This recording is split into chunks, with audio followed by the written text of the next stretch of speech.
Boa noite. Previdência social, benefícios, direitos, obrigações, aposentadoria, assistência social, tudo isso e muito mais nós veremos hoje no programa Café com Leite. Nosso convidado, Dr. Tormes Filgueira Leite Pereira, ele que é bacharel em Direito, com especialização em Direito Previdenciário e é o atual chefe da Procuradoria Especializada do INSS em Juazeiro do Norte. É com ele com quem vamos conversar hoje no programa. Está no ar o programa Café com Leite.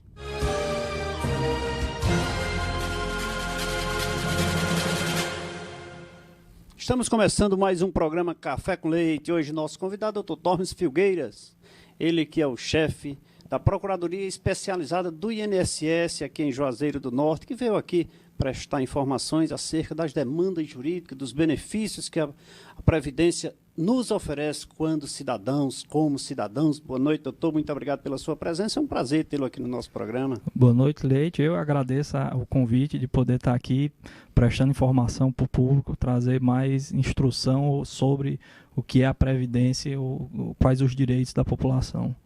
Doutor, as pessoas confundem muito procurador com promotor. As pessoas, de um modo geral, né, confundem muito a figura do procurador com a figura do promotor. Qual é a principal função? O que é que o procurador do INSS, da Previdência Social, faz? O procurador federal, que é o cargo que eu ocupo, ele é um membro da AGU, que é a Advocacia Geral da União. Que é a Advocacia Geral da União, ela foi criada na Constituição agora de 88 para exatamente fazer a representação judicial e extrajudicial dos órgãos públicos. De um modo geral. De um modo geral, a Advocacia Geral da União. Hoje a AGU ela é composta de 4 carreiras principais, que são os advogados da União, que fazem a defesa direta da União e dos ministérios, que é da administração direta chamada. Tem a Procuradoria da Fazenda Nacional, que já é antiga, antes era vinculada diretamente à Receita e foi hoje, com a Constituição, abarcada agora pela AGU. Então, os procuradores da Fazenda Nacional, que é quem faz a cobrança de tributos, estão vinculados à Advocacia Geral da União. E os procuradores federais foram incluídos na AGU em 2000, através de uma medida provisória, para fazer a defesa das autarquias e fundações públicas. As autarquias e fundações públicas antigamente eram defendidas, eram representadas pelos procuradores autárquicos ou pelos assistentes jurídicos. Enfim, cada autarquia ou cada fundação pública tinha a sua carreira própria de defesa. E em 2000 foram unificadas todas essas carreiras na figura do procurador federal. Então, hoje, o procurador federal ele tem a função de fazer a representação judicial e extrajudicial das autarquias e fundações públicas. Não se confundem o advogado-geral da União com o procurador do INSS? Ou seja, o senhor pode ser transferido da Previdência, ocupar um cargo. O senhor vai transferido para Brasília, vai trabalhar no Ministério. O senhor pode assumir o cargo lá? Pode sim. Aqui nós temos procuradores que representam várias autarquias, IBAMA, INCRA, o INPE, o IBGE e a Universidade Federal do Cariri. Então, todas as autarquias federais são representadas por procuradores federais. A maior autarquia do Brasil é o INSS, é a Previdência Social. Então, geralmente é quem tem o maior número de procuradores federais atuando em prol do INSS. Mas qualquer procurador federal ele pode ser removido, pode ser transferido para qualquer autarquia em qualquer parte do território nacional. Quais são as causas mais comuns assim que a Procuradoria do INSS... quais são as maiores demandas que existem lá? Aqui, como a gente faz a representação geralmente judicial do INSS, a gente geralmente responde pelos requerimentos de benefícios previdenciários que a pessoa foi atrás no INSS, não conseguiu o benefício e geralmente vai à justiça buscar esse benefício. E os benefícios que são mais comuns, que a gente vê com maior frequência, principalmente são benefícios por incapacidade, como a gente chama, são aqueles benefícios decorrentes de algum tipo de doença, algum tipo de deficiência, e os benefícios de trabalho destinado ao trabalhador rural, geralmente o salário maternidade para gestante ou aposentadoria por idade para o trabalhador rural. Esse é os que a gente vê com mais frequência. E nos benefícios por incapacidade, geralmente o auxílio-doença, a aposentadoria por invalidez e também com muita frequência o benefício assistencial destinado ao deficiente. É porque é um conflito assim muito grande das pessoas na questão do auxílio-doença com auxílio com acidente de trabalho, né? O auxílio, o acidente de trabalho, na verdade existe um benefício chamado auxílio acidente, que ele não é específico de acidente do trabalho, mas existe uma subespécie, digamos assim, de benefício acidentário por acidente de trabalho. Auxílio acidente por acidente de trabalho. O auxílio acidente ele pode ser por acidente de trabalho ou não, e o auxílio doença pode ser por acidente de trabalho ou não. A lei, quando ela especifica, ela não fala, não difere a fonte de auxílio-doença acidentário ou auxílio-doença previdenciário. Tem algumas diferenças, mas ele chama todos de auxílio-doença. Internamente é que o INSS tem alguns critérios e na área trabalhista é que haverá diferença da consequência da pessoa ter recebido auxílio-doença comum ou auxílio-doença acidentário, que aí isso vai gerar ou não uma instabilidade maior no retorno ao emprego. Mas para o INSS, ele não faz essa distinção entre a causa, se é acidente de trabalho ou não. O direito ao benefício auxílio-doença ele é independente de qualquer causa, basta ter a doença. E por que existem aquelas doenças, doutor, que elas são ocasionadas posterior, digamos hipoteticamente aqui? Eu exerci a minha função por um período, e no exercício seguinte, nos 3 meses seguintes após a minha demissão, eu absorvi uma doença que foi uma consequência do exercício da minha função. A perícia detecta isso? Pode detectar. O que a gente costuma dizer é que a perícia do INSS ela é uma perícia médica para detectar a consequência da sua doença.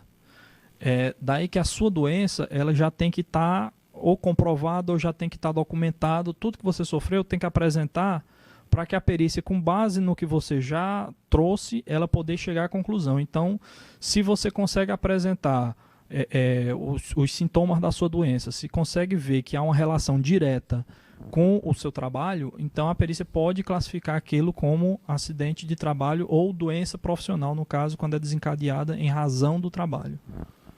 Aí ele pode caracterizar. E no caso específico que você falou, só para esclarecer logo em relação ao período, porque o auxílio-doença, normalmente, ele tem um período de carência de 12 meses. Significa o quê? Que a pessoa tem que ter pelo menos trabalhado durante 12 meses para poder usufruir do auxílio-doença. Isso contínuo ou durante a vida pregressa? Não, pode ocorrer entre a vida em vínculos anteriores e em trabalhos anteriores.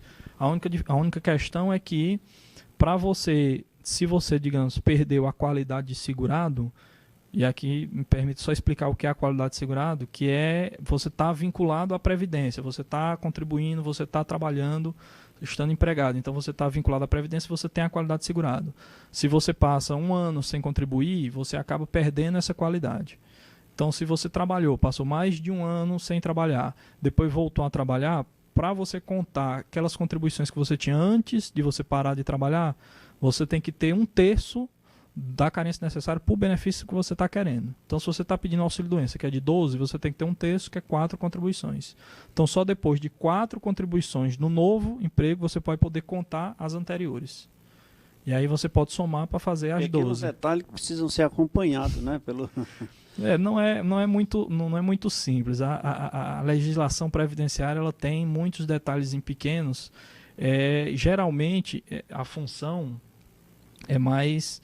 Não é nem, digamos, evitar a fraude, mas é para tentar manter o equilíbrio do sistema. Exatamente para evitar que a pessoa que ou não trabalhou, que já trabalhou há muito tempo e não estava mais contribuindo, volte a contribuir e já adoeça, ou geralmente volta a contribuir logo após adoecer para poder só ter direito ao benefício. Aí, para evitar esse tipo de coisa, gera-se ocorrem fatos em que as pessoas querem sempre só os benefícios, né? Não querem dar contrapartida, né? Uma luta. Hoje, até o INSS meio que perdeu, digamos assim, essa ânsia de lutar, ou não briga tanto, porque a competência para cobrar benefício previdenciário hoje é da Receita Federal, não é mais do INSS. Antigamente, até 2007, era o INSS que fazia a cobrança da contribuição previdenciária e concedia o benefício. Hoje o INSS é só para a concessão do benefício e a Receita agora vai buscar as contribuições. É a dona da chave do cofre. Da chave do cofre, né? Então, outro conflito que eu acho que ocorre com muita frequência é a questão do diferencial entre aposentadoria, pensão e assistência social. Certo.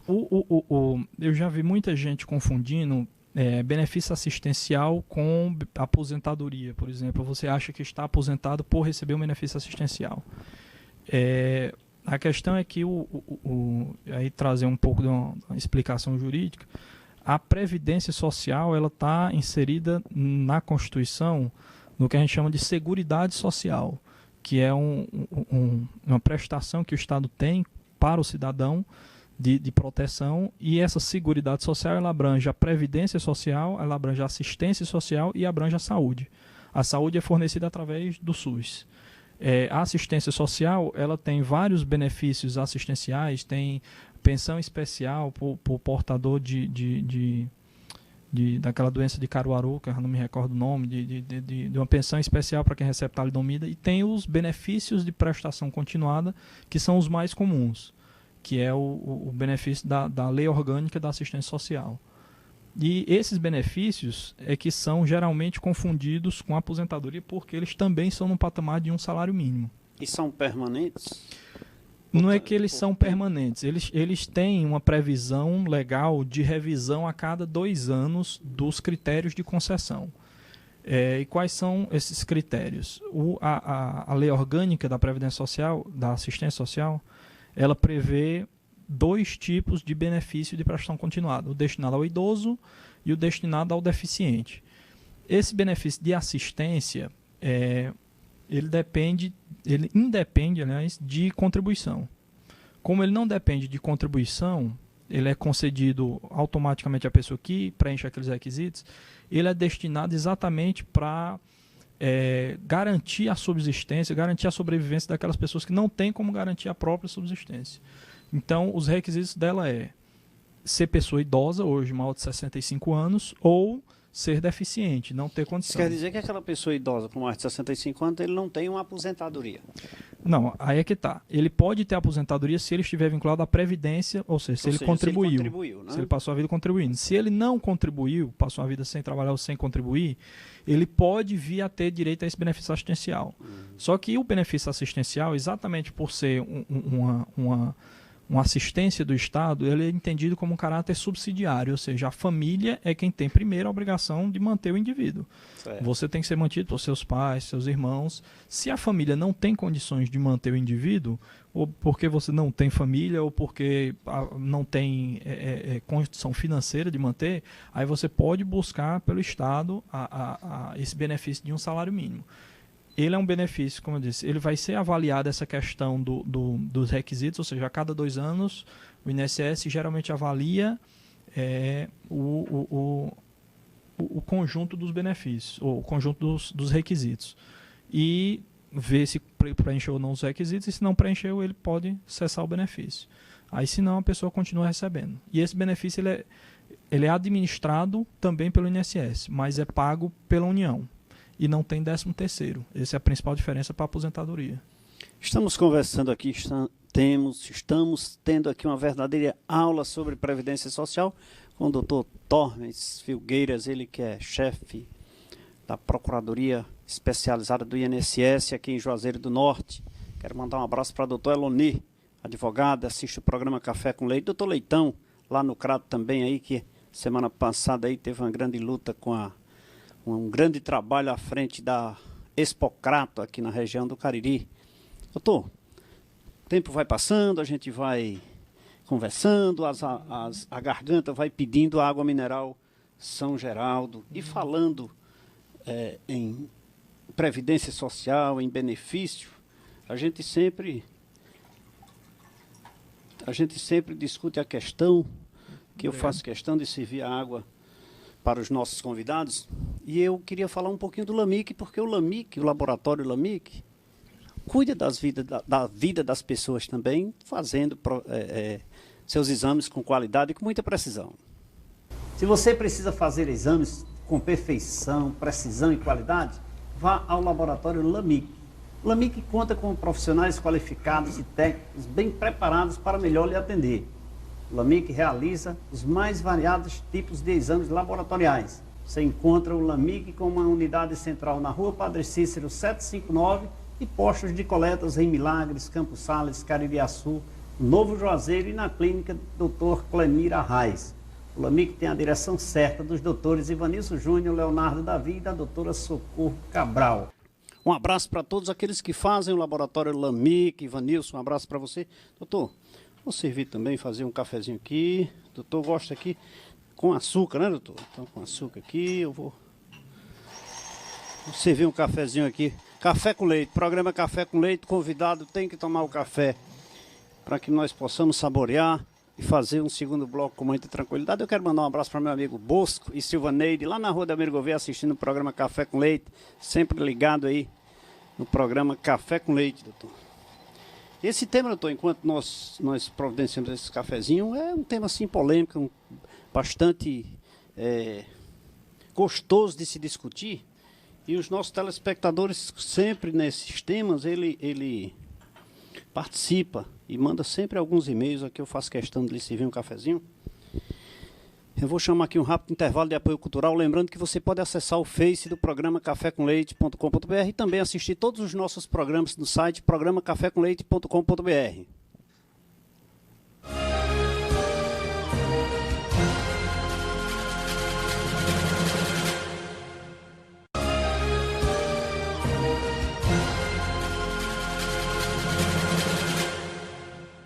Estamos de volta nesse segundo bloco do programa Café com Leite. Hoje nosso convidado, Dr. Tormes Filgueiras, ele que é chefe da Procuradoria Especializada do INSS. Doutor, agora eu acertei. Agora, chefe da Procuradoria Especializada do INSS, aqui em Juazeiro do Norte. Doutor, eu falo do INSS em Juazeiro do Norte, mas nós temos a sede aqui em Juazeiro. Nós temos uma base, uma circunscrição, uma jurisdição mais ampla, ou é só aqui de Juazeiro?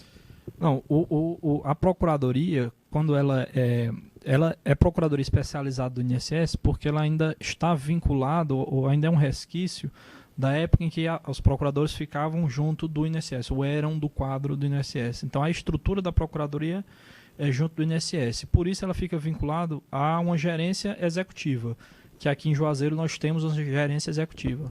E essa gerência, ela abarca ou ela administra várias agências da Previdência. E hoje acho que a gente tem 22 ou 23 agências, não sei ao certo, no interior. Houve uma expansão do atendimento à população. Vinculadas à gerência de Juazeiro. A gerência de Juazeiro administrando todas essas. E a gente faz, na verdade, a representação judicial do INSS como um todo, independentemente de qual agência se trata. E a nossa circunscrição, ela se baseia geralmente nas competências do INSS, mas ela é baseada em comarcas. Então, hoje a gente atua perante 43 comarcas da Justiça Estadual e respondemos pelas varas federais que tem aqui em Juazeiro e em Iguatu, atualmente. É uma loucura, né? Anualmente, movimenta-se aqui cerca, acho que de 15 a 16 mil processos todo ano. É a entrada. Na escala de demandantes na esfera judicial, em que ranking se encontra a Previdência Social? Foi feito um estudo pelo CNJ, acho que o ano passado, esse ano, não me recordo mais, que o INSS foi detectado como o que tem o maior número de ações judiciais no Brasil inteiro. Então é o primeiro lugar. É o primeiro lugar. No ranking, o INSS é o que tem o maior número de ações em todo o Brasil. Agora, se você for fazer, e aqui me permite fazer um pouco de defesa da Previdência, sim, se você for analisar a quantidade de pessoas que podem vir a ser atingidas ou que tem alguma relação com o INSS em relação à população brasileira, você vai ver que são muitas relações jurídicas ou o INSS lida com muita gente. Então, é natural que parte dessas relações vá parar no judiciário. Então, o INSS ele é considerado um gigante, inclusive a quantidade de benefícios, ou o que se paga de benefícios no INSS é maior do que o PIB de alguns países da América Latina. Salvo engano, a Bolívia, ou não lembro se a Colômbia também, são o número de benefícios sustenta vários municípios no interior. Alguns municípios dependem do FPM e alguns outros municípios dependem do benefício dos aposentados. As demandas, doutor, ela vem mais sobre vocês atuam mais na área de defesa ou na área de ataque? Não, a concentração 99%, quase 100% é na área de defesa. São muito poucas as ações que a gente ingressa em nome do INSS. Aqui eu, pelo menos, não lembro de ter ingressado nenhuma. Geralmente as que a gente entra como autor buscando a defesa, por exemplo, um vereador, por exemplo, que se candidata dizendo que vai conseguir benefício pelo INSS. Então, para defender a imagem do INSS ou o nome, para desvincular a ideia de que aquele vereador está vinculado ao INSS, a gente pode entrar com ação. Mas aqui a gente nunca fez esse tipo de coisa, não. Aqui a gente só responde como réu. Eu li recentemente sobre uma questão das ações em que o INSS é autor. É quando ocorre, por exemplo, um acidente de trabalho. E no acidente de trabalho foi comprovado que a culpa é da empresa. Mas, naquele momento, a Previdência Social, através do SUS ou os outros órgãos que faz parte, atendeu o cidadão, a ocorrência, e custeou todas as despesas. Tá? Então, eu já vi...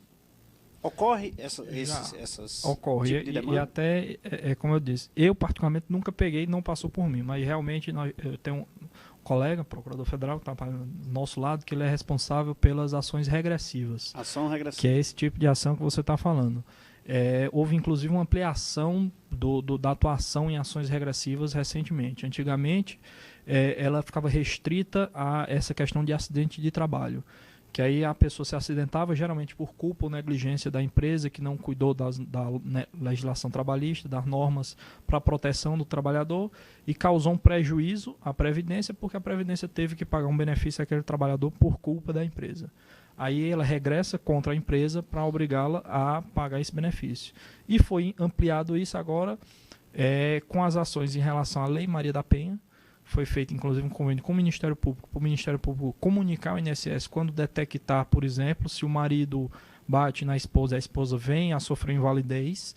O INSS agora está ingressando contra o marido para cobrar o benefício que ela está pagando à esposa e em casos de acidente de trânsito, quando há alcoolemia, quando a pessoa bebe e causa um acidente, aí geralmente o INSS também está tentando buscar esse tipo de mais que indenização. Justo, né? É tentar atingir, digamos assim, a população no bolso onde dói mais.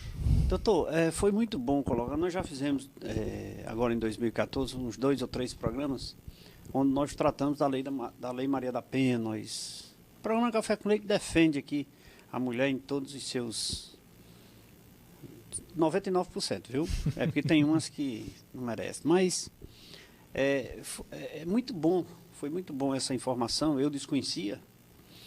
Deixar claro, isso aí serve até para que a advertência para que aquelas pessoas que de forma agressiva agridem as mulheres, né? Quer dizer, que a deixa de forma afastada recebendo benefício previdenciário. Quer dizer que agora a Previdência também vai entrar contra ele com ação regressiva para ressarcir. Ela tem digamos assim, um programa, um projeto para fazer isso. Agora depende muito de toda uma comprovação. Não é tão simples também, né? Não a própria Lei Maria da Penha, ela teve uma vitória até um tempo atrás muito grande em relação à representação pelo Ministério Público, independentemente da pessoa, da mulher, continuar a representação. Ou seja, uma vez que ela denuncia o marido, ela voltar atrás, o Ministério Público continua na ação mesmo que ela volte atrás, exatamente para evitar alguns arrependimentos. A mulher fica iludida que o marido vai mudar e acaba se arrependendo. E aí, essa liberdade o INSS já não tem, porque essa responsabilização, ela é responsabilização direta do direito civil, questão de causar dano, ter que responder. Então, ela precisa de uma comprovação bem específica de que o dano causado foi causado em razão da agressão, que aquela agressão foi punida geralmente, pela lei da Maria da Penha, a gente precisa ter a comunicação daquela agressão e isso aí ainda não está, digamos assim, difundido e a gente não consegue o resultado tão eficaz. E também, diante de muitas ações, às vezes a gente não consegue acompanhar esse tipo de ação pela quantidade de ações que a gente recebe. E de poucos profissionais para... Muito poucos. Hoje, o quadro atual nosso está deficitário, pelo menos em 3 procuradores. Quantos nós temos lá hoje? Hoje, na Procuradoria do INSS, eram para ser 11 procuradores e hoje só temos 8. Está faltando 3. E tem outro escritório, que é o que a gente chama de escritório de representação da PGF, que são os que respondem por essas ações regressivas e respondem por ações das outras autarquias além do INSS. E eles são 2 procuradores. E aí, 2 procuradores para fazer isso tudo não dá conta. É uma loucura, né? Não dá conta de jeito nenhum. Doutor, será que o processo da publicidade, da educação, não melhoraria na redução dessas demandas, não? Eu acho que sim. O próprio INSS ele tem um programa, que eles chamam de PEP, Programa de Educação Previdenciária. Inclusive está agendado para... Fernanda, como é o nome do rapaz? Tem um rapaz aqui que representa a Previdência na gerência, né? Não sei se é o Ragnorberto, a Ronise... a Ronise já esteve aqui no programa. E, inclusive, nós vamos falar aqui sobre esse programa de educação, porque nós fazemos questão de levar a educação previdenciária. É importante. Hoje, um dos problemas que a gente tem no INSS é de atravessador. Tem gente que geralmente retém a documentação do segurado para dar entrada e geralmente cobra por isso. O INSS ele é um órgão do Estado. Por isso, a prestação do serviço dele tem que ser gratuita. Perfeito. Então, todo requerimento de benefício ou qualquer coisa que você queira fazer perante o INSS, ele é gratuito. Você não precisa de uma pessoa para estar, você não precisa pagar ninguém. E hoje, o sistema de agendamento, por telefone ou pela internet, ele agilizou o atendimento. E você pode agendar, ainda que se você quiser atendimento hoje, pode ser até que você consiga. Mas se você agendar o dia... é muito mais fácil você conseguir, você vai ser atendido muito rápido, não precisa pegar fila ou comprar senha, esse tipo de coisa. Então, esse programa de educação previdenciária, ele tenta explicar ou trazer essa informação exatamente para aproximar o cidadão do atendimento. Doutor, nós vamos voltar a falar com a doutora Ronise sobre o assunto e vamos convidar. Está agendado aí, eu vou ver na nossa agenda aí como é que está, para esse rapaz vir falar sobre esse programa de educação, que eu acho assim importantíssimo. A educação ajuda e contribui às pessoas de todas as formas, né? Inclusive aqui no nosso programa sempre surgem oportunidades em que eu faço essa pergunta ao nosso convidado, o que ele pensa acerca da educação, dos problemas que acontecem na saúde, por exemplo. A pessoa educada adoece menos, né? E sempre quando surge essa pergunta, nosso convidado responde se a educação é o ponto primordial, é ele quem reduz as coisas. Então, eu creio que com um programa de educação, de publicidade do andamento das coisas, de como funciona, aqui na nossa empresa mesmo, lá em Leite e Contabilidade, sempre que as pessoas nos procuram para aposentadoria, eu digo, vá você mesmo. É gratuito, eu digo isso. E tem gente que diz, não, mas eu lhe pago para você ir. Eu digo, não, se eu for, você vai me pagar. Mas é simples, você vai lá. Eu sempre oriento que procure um advogado previdenciarista para buscar os seus direitos, que aí a lei lhe é coberta, quando há um indeferimento e você entende que é para isso que existem os advogados. Né? E é para isso que existe o senhor e os outros procuradores para defender a Previdência Social. Né? Exatamente. Então, isso são fatos comuns e que ocorrem. Então, se as pessoas tomarem conhecimento, buscarem os seus direitos no tocante a saberem os seus direitos até que ponto vão, com certeza evitarão gastos, custos e terão resultados mais prósperos, mais rápidos. Né? Certamente. Então, mas voltando ainda para aquela questão dos comparativos entre assistência social e benefício e tal. Quais são os benefícios hoje oferecidos pela Previdência Social? A Previdência, geralmente, falando especificamente do INSS, porque a Previdência em geral existe um benefício específico, que é o seguro-desemprego, que ele está incluído como previdência. Não sabia que ele está incluído como previdência, mas não é administrado pelo INSS, certo. Ele é administrado pelo Ministério do Trabalho. Mas na Constituição ele está abarcado como, digamos assim, um dos benefícios ou um dos riscos sociais protegidos pela Previdência, é o desemprego involuntário. Mas especificamente do INSS, a gente tem duas categorias, digamos assim, de benefícios. Tem os benefícios para os segurados, ou seja, aquele que contribui diretamente para a Previdência, e tem os benefícios aos dependentes, que exatamente são as pessoas que dependem ou que são dependentes econômicos desses segurados. E os benefícios dos segurados são as aposentadorias por invalidez, por idade, por tempo de contribuição, o auxílio-doença, o auxílio-acidente e o salário-maternidade. Geralmente são esses benefícios. Deixa eu ver se estou esquecendo mais algum. Então, esses são os mais comuns, né? Os mais... Tem, por exemplo, a aposentadoria especial, é outro também benefício. É parecido com a aposentadoria por tempo de contribuição, mas é para o trabalhador que trabalha sob atividade insalubre. E tem os benefícios do dependente, que são a pensão por morte e o auxílio reclusão. Eu sempre falo para as pessoas que eu sou contra esse auxílio reclusão. Eu até fugiu a pergunta aqui, porque sou contra. Olha, duas coisas que eu sou contra aqui que caberiam uma discussão de 2 ou 3 programas. É auxílio reclusão e seguro-desemprego. Não, seguro-desemprego eu sou até a favor, desde que houvesse, como estão exigindo agora, na segunda vez em que o cidadão vai receber, uma comprovação, né? Deveria ser na primeira, doutor. Olha, eu vou te falar uma coisa. O que se ocasiona o volume de desemprego de pessoas... Isso é uma opinião minha, viu? Deixa eu desabafar aqui, porque o programa Café com Leite tem essas coisas e quando eu gosto de externar essa minha antipatia ao seguro-desemprego. Outro dia, discutindo com um amigo meu, e ele dizendo, olha, Leite, mas os países de primeiro mundo, todos têm seguro-desemprego. O Brasil não está no primeiro mundo e nós não deveríamos ter seguro-desemprego. É um custo a mais para o país, para nós cidadãos, que nós pagamos o seguro-desemprego, né? Eu diria que 50% das pessoas, quando sabem que têm direito ao seguro-desemprego, começam a provocar reações para serem demitidas. Eu digo isso porque eu vejo na prática. Eu não estou pedindo a opinião do doutor aqui não, viu, telespectador? Eu estou dando a minha opinião. Isso é um absurdo. O cidadão ele já sabe que tem direito. Eu até muitas vezes discuto com o cliente e digo, olha, não se preocupa que o teu empregado sabe mais do que eu. Ele diz, não, Leite, sabe? Não sabe. Pergunta para ele qual é o dia que ele vai receber a parcela do seguro-desemprego e a partir de quando. Ele diz, olha, no dia tal, a partir do dia 10, às 5 horas da tarde, eu já tenho direito a 3 parcelas. No dia tal, de tal mês, eu passo a ter 4. E eu não sei, eu vou olhar da lei. Porque eu não sei que dia ele foi admitido, nem... Está entendendo? Então, sou contra isso aqui, está fora do contexto da nossa discussão.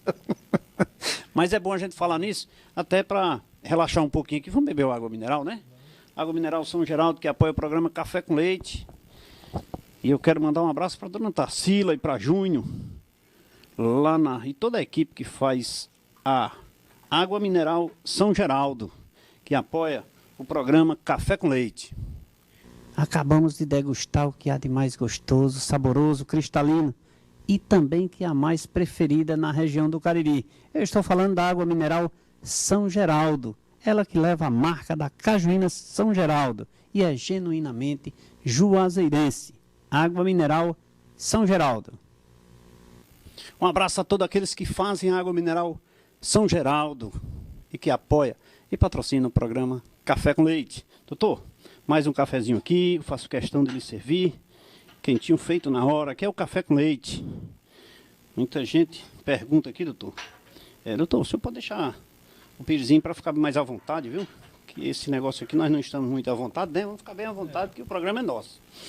E as pessoas perguntam se esse café tem leite, viu? E eu não digo. Eu não digo porque é um segredo nosso. Vamos a um rápido intervalo de apoio cultural. Acesse o Face Programa Café com Leite e também acesse o nosso site programacafécomleite.com.br. Só durante esse intervalo, daqui a pouquinho nós voltamos, é rapidinho.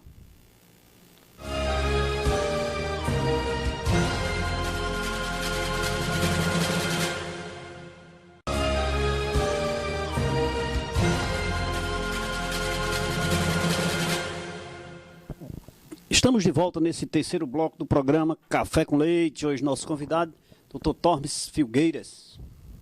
Ele que responde pela chefia da Procuradoria Especializada do INSS aqui em Juazeiro do Norte. É o que tem mais trabalho, né? Além das suas obrigações, ainda tem que responder por toda a Procuradoria, né, doutor? E como dito, por o INSS ser o número 1 no ranking dos demandantes na Justiça, eu imagino como é que o senhor arranja tempo para vir à noite aqui ainda bater esse papo com a gente. Mas, vamos lá. Existe alguma ação de servidores, existem ações dos servidores? A Procuradoria também está apta a defender servidores, por exemplo? Os servidores da Previdência Social, do INSS? A defesa do servidor do INSS, especificamente, ela é, digamos assim, bem restrita em alguns casos em que a defesa do servidor se confunde, digamos, com a defesa da autarquia. Ou seja, se o servidor ele agiu de acordo com a norma do INSS, se ele agiu com urbanidade, se ele agiu corretamente e depois vem a ser atacado em razão dessa ação, a Procuradoria está autorizada a fazer a defesa daquele servidor. Só que se consegue se detectar que o servidor passou um pouco do que ele poderia fazer, se ele abusou um pouco do direito que tinha, a Procuradoria pode se recusar a defender porque ela não está ali, ela faz a representação judicial e extrajudicial da autarquia, ela está para defender o interesse público e não necessariamente do servidor. Inclusive, se o servidor entrar contra o INSS, é a Procuradoria também que vai defender o INSS contra os próprios servidores. Ou seja, desde que o servidor esteja representando a Previdência Social e INSS, e em defesa do INSS, o procurador pode defender o servidor, pode. Sempre lembrando que ele está ali com o olho no INSS, né? E o outro no servidor, né? Primeiro, ou seja, defender primeiro os interesses do órgão, né? O interesse público digamos assim, a função principal da Procuradoria. O Procurador Federal ele tem que fazer a defesa do interesse do órgão. Então, se isso se confundir com o interesse do servidor, ele pode fazer essa defesa. Se conflitar, aí já diz, não, vou defender o Instituto. Doutor, me dê só um minutinho que eu vou falar aqui de leite, marcas e patentes para você, telespectador. Para nos protegermos e proteger nossos bens, a cada dia construímos muros mais altos, cercas elétricas, circuito de TV e muito mais. E o que fazer com o patrimônio que as cercas e os muros não protegem? Sua marca é seu maior patrimônio e só está protegida quando você registra. Leite, marcas e patentes. Soluções sem fronteiras. Doutor, as demandas são imensas, né? Porque ser o número 1 em demandas judiciais. Me diga uma coisa, existem também, é um 195 ou é um 35? É um 35. Um 35, né? A Previdência Social. Tira dúvidas? Eu acho que sim. Eu ainda não precisei ligar para um 35. Eu nunca precisei ligar para um 35, para um 35, desculpa. Mas eu acho que existe alguma... Eu sei que na agência existe um setor específico que é de orientação, que é para você tirar esse tipo de dúvida. Talvez se for uma dúvida mais simples, porque geralmente esse 135 ele é administrado como se fosse alguma espécie de telemarketing, ou seja, não são necessariamente servidores do INSS que estão ali atendendo. Ele está mais para pegar o número do benefício, fazer um agendamento, organizar a agenda. Então, às vezes, dúvida de previdência a pessoa pode não saber. Aí, geralmente, quem vai saber responder melhor vai ser o servidor do INSS. Doutor, dentro das demandas jurídicas, eu queria fazer uma pergunta que é muito comum. Uma cidadã ou um cidadão que recebe pensão, por sua vez, pretende casar novamente. Ou casa novamente. Perde a pensão? Não perde não. Hoje, a legislação ela não prevê como motivo de cessação da pensão o casamento. O casamento não é previsto como motivo de cessação.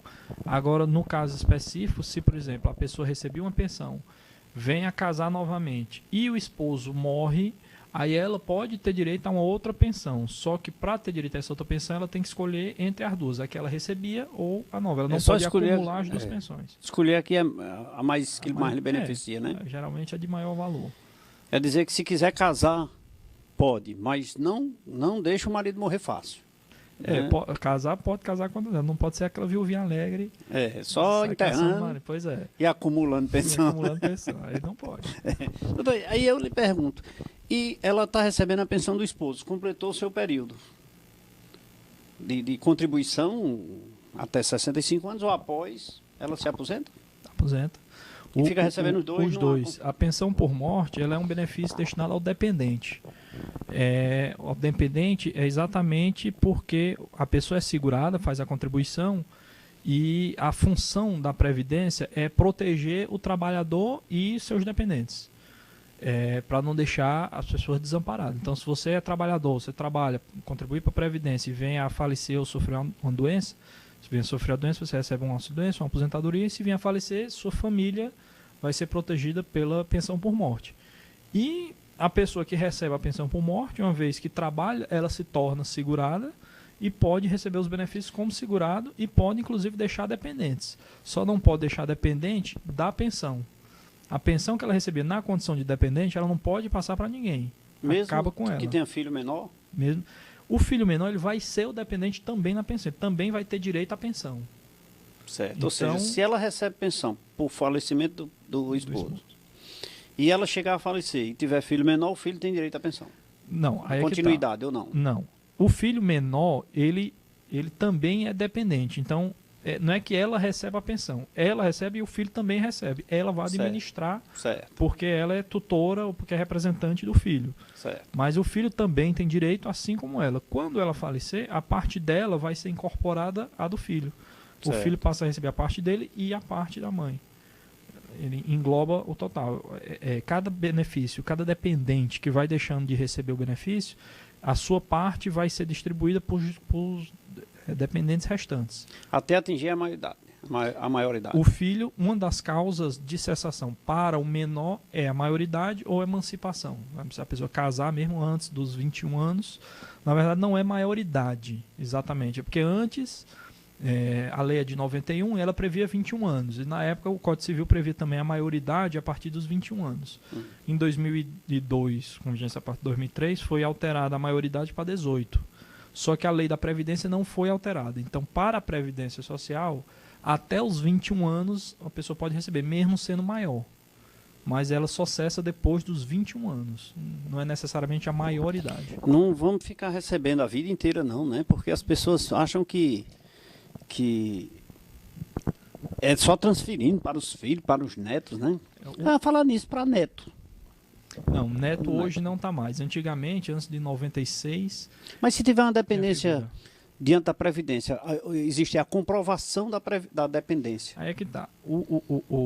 A Previdência, ela tem o artigo, que é o 16, se não me engano, ela diz exatamente quem é o rol de pessoas. Antigamente, tinha a figura do menor designado, que era uma pessoa, um menor que a pessoa podia ir na Previdência e dizer, essa pessoa é minha dependente. Aí ela poderia receber a pensão. Só que em 96 foi extinta essa figura do menor designado. Não existe mais. Só pode receber, em primeiro lugar, a companheira, o cônjuge, em segundo lugar, os filhos, aliás, mesmo nível, filho e cônjuge, depois vem pais, depois vem irmãos, e não tem mais figura de neto nem menor designado. Agora, o que é equiparado ao filho é o tutelado. Então, se a avó tem a guarda, tem a tutela do menor, aí, por exemplo, se a criança não tem mais pai, não tem mais mãe, vive com a avó e a avó é a guardiã, é a tutora dele, aí ela pode deixar assim para o neto. Mas por causa da figura da tutela. Não é qualquer pessoa que você queira lá e diga, porque era muito comum acontecer isso. As pessoas iam lá, indicavam um neto, um sobrinho, ou quem quer que seja, e a pessoa recebia até morrer. Acontece também na Previdência, na Receita Federal, quando as pessoas querem colocar como dependente neto, bisneto e avô e bisavô. Não pode, você precisa ter a tutela, né? Uma coisa muito comum, você falou agora em Receita, é uma ação que a gente vê bastante de de aumento da idade dos 21 anos por 24 em razão de universitário. Em comparação com... Previdência também? Não, né? Não faz. A Previdência é específica, a lei é específica 21 anos, independentemente de se é universitário ou não. Para receber pelo menos mais uns 3 anos aí. Pois é, não tem direito. Você só aos 21 anos, mesmo que seja universitário, pelo menos o INSS não reconhece, até onde eu me lembro, na jurisprudência, a Justiça também não reconhece essa extensão. Estamos conversando com o Dr. Tormes Filgueiras, ele que é chefe da Procuradoria Especializada do INSS em Juazeiro do Norte. Em Juazeiro do Norte, não. Eu não vou dizer em Juazeiro do Norte, porque na verdade não é Juazeiro do Norte, na circunscrição, na região do Cariri até Iguatu. É ele quem faz a defesa daquele processo que você está reivindicando o seu benefício. Mas eu queria dizer para você que agora, dia 24, nós teremos aí a palestra, o mini curso Contabilidade para não contadores e marketing para empresas de serviços, ministrada por mim e por professor Luiz Geraldo, agora no dia 24, no auditório da EBM Consultoria, ali na Avenida Leão Sampaio. Faça sua inscrição no site lgetalentos.com e lgeconsultoria.com.br. Você faz sua inscrição, fala com a Rosa, com certeza você vai ter um minicurso com grande instrução sobre o assunto. Contabilidade para não contadores. Já viu, doutor? Contabilidade para não contadores, né? Muita responsabilidade, né? Contabilidade para contador é fácil. Agora, para não contador, vamos trabalhar isso. Doutor, existem algumas... Qual é a demanda que vocês mais rebatem na Procuradoria? As causas mais comuns geralmente são de trabalhador rural. O trabalhador rural é, digamos assim, um calo para o INSS em relação à análise, porque é o mais difícil de você fazer uma análise do caso. Por exemplo, o trabalhador urbano, como ele contribui, é fácil você saber porque está a contribuição ali. Você verifica se a pessoa contribuiu ou não, porque está no sistema se a pessoa contribuiu ou não. O trabalhador rural não, ele já tem uma análise de prova, você já precisa analisar se a pessoa é realmente trabalhador rural, se já trabalhou, porque o trabalhador rural, apesar da lei dizer que ele é obrigado a contribuir, depois ela diz que mesmo que ele não contribua, ele vai ter direito a algum benefício. Porque é inerente à própria atividade do trabalhador rural aquela ausência da contribuição, porque ele depende da produção, e às vezes a produção geralmente é para subsistência ou não tem uma formalização, então acaba sem a contribuição, e é franqueado a ele o benefício mesmo sem a contribuição, apesar que a lei diz que ele é obrigado a contribuir da mesma forma. E aí a maior parte do que chega é em relação a esse tipo de benefício de trabalhador rural, em razão dessa dificuldade que tem, que é inerente aos servidores ou a qualquer ser humano, de analisar, verificar a prova e ver se a pessoa é ou não um trabalhador rural. Então, o que a gente rebate mais é geralmente essa questão da qualificação, do enquadramento da pessoa como um trabalhador rural. Que compete a ele provar se ele de fato é um trabalhador rural. É um trabalhador rural e que trabalhou durante o período, que a lei exige, por exemplo, para a aposentadoria por idade. Aí é uma assistência? É uma assistência, não, né? Ele é previdência. Previdência, né? Antigamente, antes de 88, antes da Constituição, existiam duas previdências, a previdência rural e a previdência urbana. O INSS era só para a previdência urbana. O rural, ele era, na verdade não era INSS, na época era o INPS. INPS. Aí ele era específico para a previdência urbana. E tinha o Fundo Rural, que era específico para... O INPS acabava administrando os dois, mas ele separava a fonte de custeio. Em 88 foi unificada essas duas previdências e hoje é tudo uma previdência social só.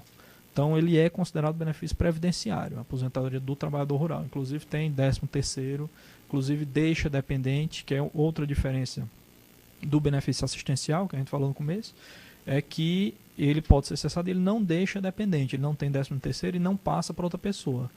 Cessou aquele benefício, morreu, né? Do assistencial. O benefício previdenciário não. O benefício previdenciário do segurado, ele pode gerar pensão. Então, como gera a pensão, aposentadorias e auxílio-doença, aposentadoria por invalidez, que o trabalhador rural tem, ele também deixa pensão. A Previdência Social faz parte da nossa vida, né? É um cotidiano. Mas eu gostei aí, o senhor tão novo, já ainda falando em INPS, né?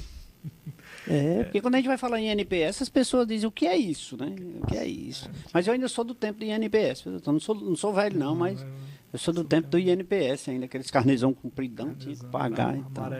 Amarelo. Era amarelo, era laranja com azul e depois mudou. Não, olha, isso é mais novo. Eu sou de um compridão assim, que parecia um carnê do Silvio Santos, tinha que pagar um negócio desse tamanho assim. Mas é isso aí, a Previdência Social traz muitos benefícios, nós já trouxemos aqui algumas pessoas para tratar desse tema, e é um tema assim muito dinâmico, muito valorizado, muito importante, mas que ajuda muito as pessoas, a gente leva muita informação para as pessoas, e se você deseja, pretende colher mais algumas informações, passa um e-mail, acesse o nosso site, passa um e-mail, faça a sua pergunta. Se nós não soubermos responder, com certeza eu vou encaminhar para o Dr. Tormes responder para você. E tudo, com certeza, ele dará fundamentadamente a resposta do seu direito. É o programa Café com Leite tentando levar a você informações sobre seus direitos, mas lembre-se, doutor, é porque eu sempre discuto aqui, é a questão também das obrigações, né? Outro dia falamos aí, voltando aqui para a Lei Maria da Penha, nós falamos aqui da Lei Maria da Penha, e nós falamos dos direitos das mulheres. E eu perguntei para a nossa convidada, sim, mas as obrigações da mulher, não é? Porque geralmente nós falamos outro dia sobre imposto de renda, sim, você quer saber da sua restituição, sim, sua obrigação de pagar e de declarar, não é?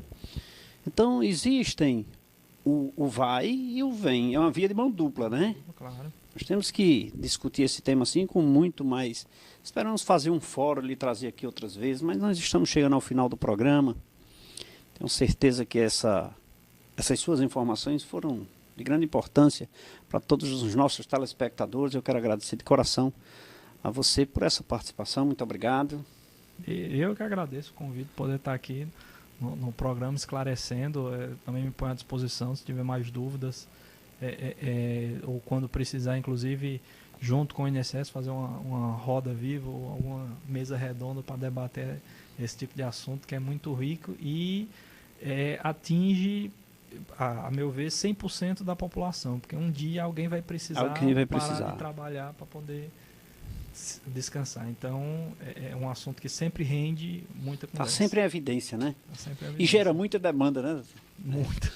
Mas, na verdade, é o seguinte, eu quero lhe dizer que eu quero lhe convidar novamente outras vezes aqui para ver o nosso programa. Nosso programa vai estar sempre aberto, inclusive se dispor para prestar alguns esclarecimentos quando a Procuradoria tiver algum assunto que quiser levar à pauta, levar a público. Será um prazer enorme tê-los aqui. Quero que você leve o nosso abraço para o Dr. Carlos Araújo e toda a equipe que faz a Procuradoria. E agradecer por essa contribuição. Quero mandar um abraço para a minha querida Soraya e Sassá, esposa de Sassá, nosso querido amigo do coração, Sassá. Um abraço a todos vocês que assistem o programa Café com Leite e toda essa equipe maravilhosa que fica por trás das câmeras, fazendo com que o programa Café com Leite chegue até sua casa. Chegamos ao final. Terça-feira estaremos de volta com um novo tema, um novo convidado para você. Um abraço a todos. Até lá.